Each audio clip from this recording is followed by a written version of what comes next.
Good to be here to join you, Coptic Solidarity. This is the 9th time, and I think it's got to be every year, and maybe even more than that, as you mobilize and make sure that Congress, House, and Senate, the President, fully understand the repression that the Coptics Christians are experiencing in Egypt and elsewhere.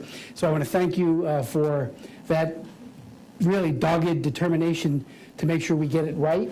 It is, as Hamid said a moment ago, it's not just the government or that person or that personality. It really comes down to civil society and ensuring that there is a robust effort that is across the board, aggressive, benignly aggressive, to get the job done. I want to also, I noticed that Dr. David Alton is here. Dr. Alton, or David Lord Alton, is a tremendous global human rights icon. He is incredibly effective all over the world. Lord Alton, great to see you again, and thank you for your work that is everywhere, including and especially in Egypt, on behalf of the Coptic Christians and the at-risk Christians throughout the Middle East who are under a siege, the likes of which we have not seen perhaps ever. Maybe you have to go back to the first century to see a systematic persecution that is occurring right within our midst. And it is global, as we all know.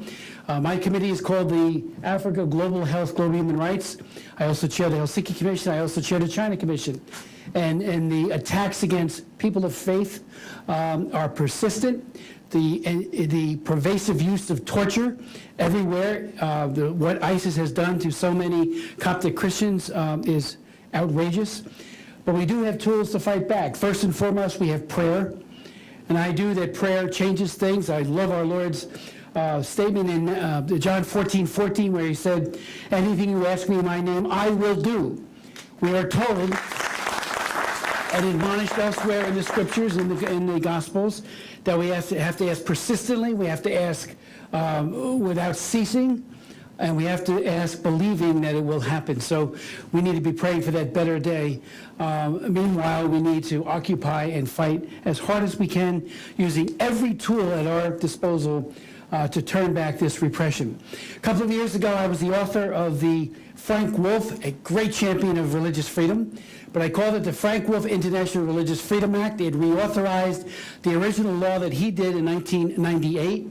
And we put in a number of best practices, including designated persons, the idea of holding individual abusers to account, similar to what we're doing with the Magnitsky Act, so that when people do persecute, when we know those names, our government could say, you won't get a visa and you can't do business here, to take the economic, or give them an economic sanction. That legislation also makes stronger both the commission, but also the IRFA office, the International Religious Freedom Office, that is led so well by Sam Brownback, ambassador at large, former governor, former House member, former Senate member. If ever there's a guy that has really worn multiple hats with distinction, it's Sam Brownback. Well, he now walks point on behalf of religious freedom. So we need to be, all of us, getting to him and to his office for action by the administration efforts. I'll give you one area that I've been deeply concerned about. I know you are as well. And I've had 4 congressional hearings on it. And that is the abduction of Coptic Christian girls and young women to be forced into marriages, and I believe it is a form of modern-day slavery. I've written 4 laws. Another one, a 5th, is hopefully going to be passed very shortly if the Senate gets around to doing it, to combat modern-day slavery, this cruelty of forcing people into sex or labor trafficking. Well, what do you think forcing a young Coptic Christian girl into a marriage where she is abused? It is a way, I even heard the term Islamicizing the womb, so that every child born to her later will be an Islamic child. If somebody wants to be of any faith, that's up to them. But to force, to coerce, to use pressure of that kind is absolutely outrageous. I raised it with El Sisi when he was here last year. He seemed not to know much about it, and I said, please, Mr. President, this has to change. It is going on, and I've heard from and met with fathers and family members of abducted young women, and it's a cruelty. As a father myself, I can't even begin to fathom what it must be like. We also have a bill And again, in this ongoing effort, and Dr. George Gerguis, thank you for your presidency and your leadership of this very important effort.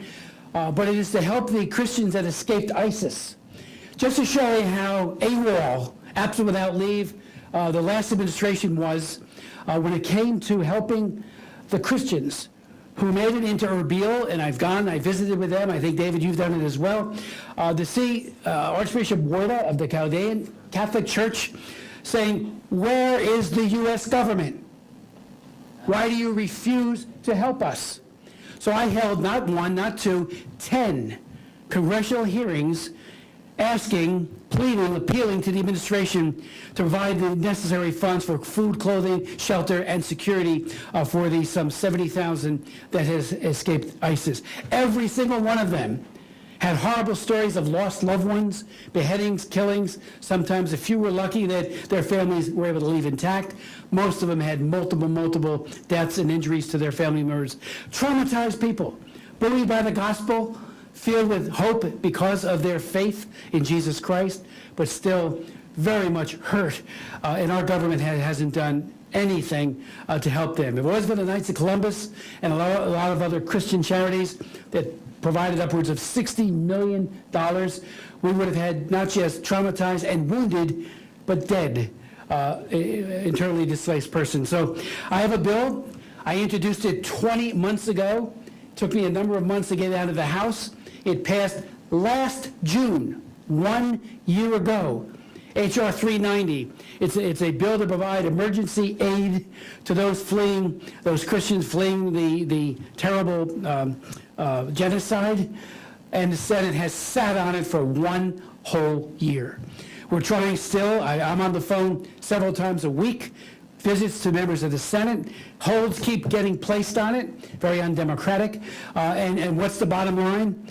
This food, clothing, shelter, medicine, security aid, repatriation, those who want to go back to Mosul and to Nineveh Plain, but under safe circumstances, they are being denied this money. Thankfully, our Vice President, Mike Pence, has stepped up and said, we're going to help, but we've got to get that done. The bill would ensure that it gets done.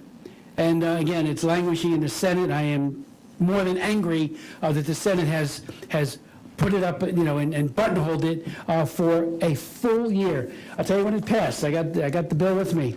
It passed June 6th of last year, and it's still in the House, still languishing in the Senate.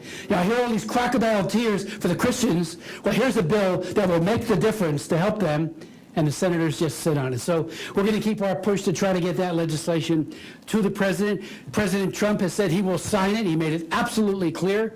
So it's not a matter of if, it's a clear statement of intent, and yet we can't get it over to him yet. So I want to just finish by saying how grateful I am to you. You helped mobilize us. This is a place where the squeaky wheel does get the wheel. Part of it is that there's so many issues that are under consideration at all times, so it's hard to stay focused for a House or Senate.